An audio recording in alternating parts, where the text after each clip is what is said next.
Hey, it's Leo, founder and CEO of Ascend AI. Before we dive in, I just want to share a quick note with you. As you know, AI is slowly expanding into our personal and professional lives.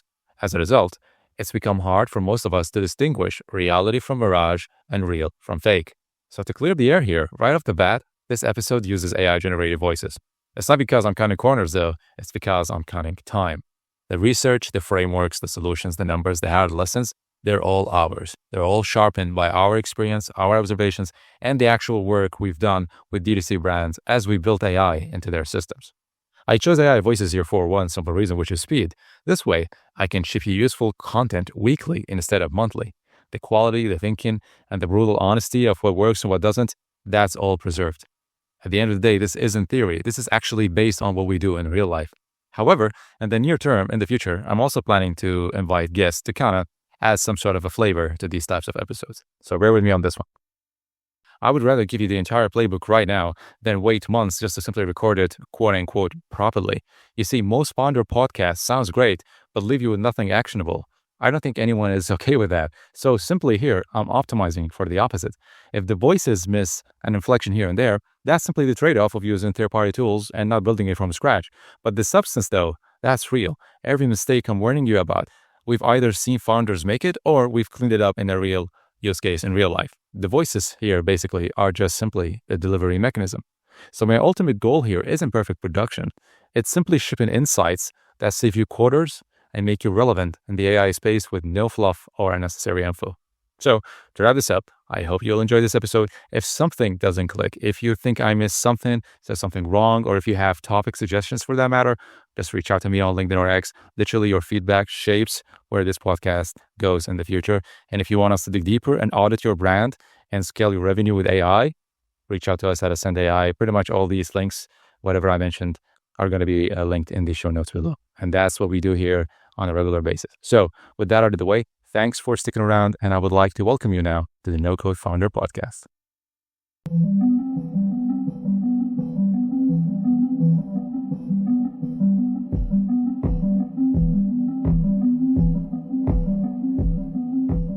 If you're running a D2C brand right now, I'm guessing you're feeling this one, existential headache. Your customer acquisition costs, your CACs, they're just spiraling. They really are, Yeah. and you're not imagining it. It feels like every dollar just isn't going as far as it did last week. Exactly. And the core problem is that your paid media is basically running blind. It's being fueled by broken tracking. And what's really insidious is that a lot of founders just assume their ads manager is telling them the truth. Right. When in reality, their conversion data is, well, it's radically incomplete. Okay, let's make that really concrete. Talk us through the gap between what, say, Facebook reports and what actually lands in Shopify. Give us the Sarah's DTC brand scenario. Absolutely. So imagine Sarah. She's running a successful skincare brand. Last quarter, she spends $80,000 on Facebook. Okay. Ads Manager reports 167 conversions. But when she checks Shopify, she's actually got 243 confirmed paid orders. Wait, hold on. So Facebook missed 76 orders. That's a huge number. Why isn't the algorithm, realizing it's working with terrible data? That's the vulnerability. The algorithm can only optimize for the data it sees. So if your signal feed is only, say, 60% complete, it's making 40% of its decisions on assumptions. Wow. For Sarah, her CAC was inflated by 40% year over year. Her ROAS looked terrible, but the real issue was just that missing signal. That's the hidden cost. So we know the problem, but what caused this? Tracking used to just be, stick a pixel on your site and you're done. It was. But the whole foundation of the internet really changed around 2021. There were 3 huge shifts. First, iOS 14.5, app tracking transparency. It just killed cross-app tracking. That was the tectonic shift. We all felt that one. Yeah. The second one is the slow death of the third-party cookie in Chrome. Google started getting rid of it for 1% of users in January 2024. And while the full rollout is pushing into 2025, maybe even later. The trend is clear. The trend is clear. Third-party data is obsolete. And the third piece, which seems to be causing chaos right now, is email deliverability. The new Gmail and Yahoo rules. That's right. The new bulk sender rules they're really strict. If you send over 5,000 emails a day, you have to have authenticated mail, a one-click unsubscribe, and you have to keep spam complaints below 0.3%. And if you don't? Your emails don't even go to spam. They're just blocked. They vanish. That is genuinely terrifying. Okay, so everything's broken. But the good news, what we're promising today, is that the solution is all about the data you actually own, first-party and zero-party data. Precisely. That shift in focus is the key. It's how you stabilize CAC and dramatically improve your paid media performance. Our mission today is to give you a concrete playbook. Collect, unify, activate, and measure. Before we do that, we have to decode some jargon. I mean, founders are busy. They see KPI, DMRC, and they just tune out. Let's translate this stuff. Okay, let's ground it. There are 3 types of data, but only 2 really matter now. First-party data, FPD. That's what you see on your own site. Page views, purchases, customer IDs. You own it. It's reliable. And zero-party data, or ZPD, that's the gold standard, right? It is. This is data your customers knowingly give you. Quiz answers, survey responses. It's super high intent. It tells you why they buy. So if that's the data we own, what's the tool we use to fix the tracking problem? Server-side tracking. You hear it called KPI for Facebook or enhanced conversions for Google. Think of the browser pixel as an unreliable employee who loses track of half the customers. Your server, your backend, that's the reliable accounting department. Server-side tracking just means your server talks directly to the ad platforms. It bypasses the messy browser. Totally. I like the analogy of filing a correction with the IRS. You're just sending the true numbers. Yeah. How much of a lift does that actually give you? Oh, a huge lift. We see match rates that are maybe floating around 50% with just a browser pixel. Right. They jump to 80% or even higher once server-side tracking is set up correctly. Okay, what about the email alphabet soup? SPF, DKIM, DMR, what are they really? They're basically a set of technical digital signatures. They prove to Gmail that an email claiming to be from your domain actually came from your sender, like Klaviyo. It prevents spam and spoofing. So without it, you're not just going to spam, you're blacklisted. You're blacklisted, they just won't deliver your mail. Got it. And finally, holdout testing. This is how you prove your own marketing is working. It's not A versus B. It's sending an email versus sending nothing to a small random control group, maybe 10%. So you can actually prove the incremental lift. It's the only way to scientifically prove it. That clarifies the battlefield. Okay, let's move into the self-diagnosis. What are the 3 critical checks every founder should do right now? Okay, start with these 3 questions. First, is your deliverability broken? Go to Gmail Postmaster Tools. It's free. If your spam complaint rate is above that 0.3% line, stop everything. And the fix? The budget. It's the trio. Get full authentication, so SPF, DKIM, DMRC, clean your list. Anyone who hasn't engaged in 6 months, get rid of them. And turn on double opt-in. You can usually get someone to do the technical setup for $200 to $500. Okay, question 2. Is your tracking broken? Open Facebook Events Manager. Look for your event match quality score. If it's under 6.0, your match rate is probably below 60%. You're flying blind. And the fix there is that server-side tracking we just talked about. Exactly. Head pair or enhanced conversions. You're looking at maybe $500 to $1,500 if you need a developer. And the third question, is your retention broken? Look at your 60-day repeat purchase rate. If it's under 15%, you are just leaking customers after that first purchase. Now, why is the retention fix so much more expensive? You're saying $2,000 to $5,000 versus just a few hundred for the deliverability. What are we paying for? You're paying for strategy and copywriting. It's not a text switch. It's building out your post-purchase, second purchase, and win-back flows. It's complex, it needs good content, and you probably need a specialist. The order of operations is key then. Deliverability, then tracking, then retention. Okay, let's get into the full playbook. You call it collect, unify, activate, measure. Right, and the rule here is progress beats perfection. Let's start with collect.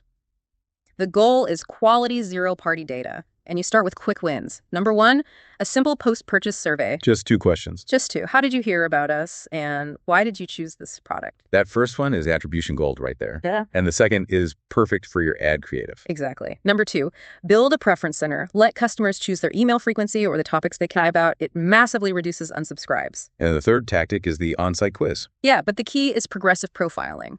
Don't hit them with a 10-question quiz up front. Ask 3 quick questions to get them segmented, then ask the rest in your welcome flow. You can double completion rates that way. We can't talk about collection without talking about compliance, especially for SMS. Non-negotiable. For SMS, you need explicit consent. The TCPA fines are no joke, $500 to $1,500 per text. Wow. And you have to honor opt-outs promptly. So once we have this clean, consented data, we move to Unify.